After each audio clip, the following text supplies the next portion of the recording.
Tuulia of Honesty Europe, and I'm talking about boundaries.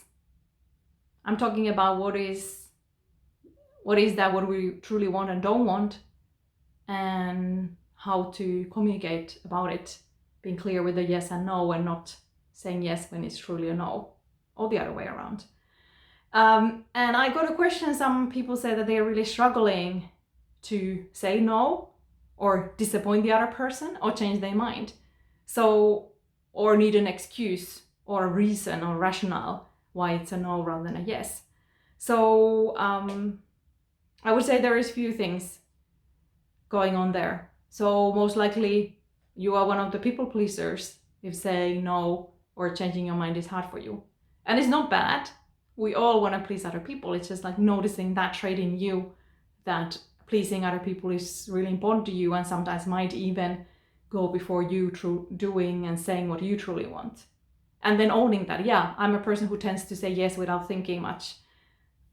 Yes comes pretty automatic to me without checking in, or, oh, I want to change my habit of saying yes without checking in. So you can just own that ongoingly. Just tell other people. Tell your close ones, and that's your kind of pattern. And then, yeah, working on that pattern. And then another thing is that it's all right to be firm. I said no, and it's still a no. So you can check in, of course, if the person asks again, and there's no rule you cannot be firm.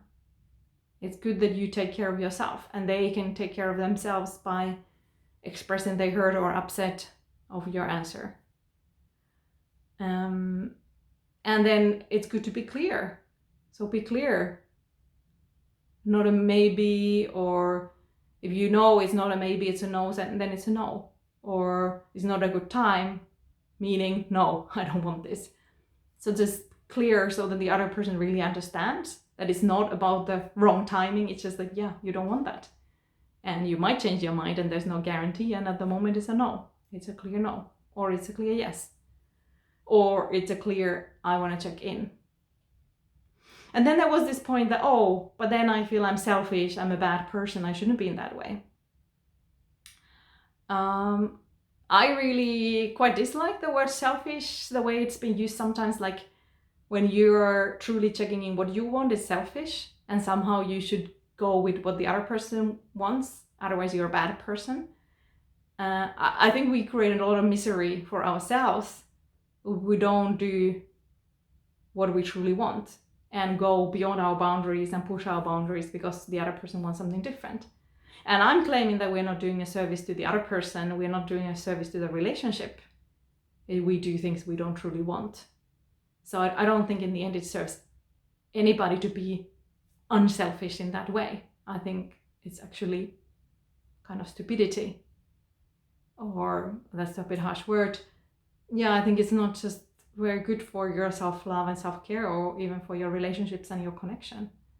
Clarity and you taking care of yourself is nice, because it's at least, I think, for me, it's good to be in connections and relationships with adults who are willing to check in and are willing to say yes or no and be clear what is all right with them, what do they want moment to moment, and what they don't want.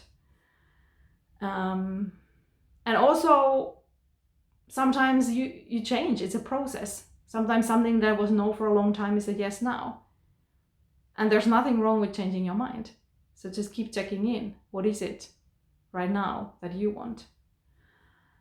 And people who have a hard time being clear with their boundaries, establishing their boundaries, recognizing their boundaries, might feel a lot of guilt. And that's all right. Then feel that, communicate that, and be willing to stay with that.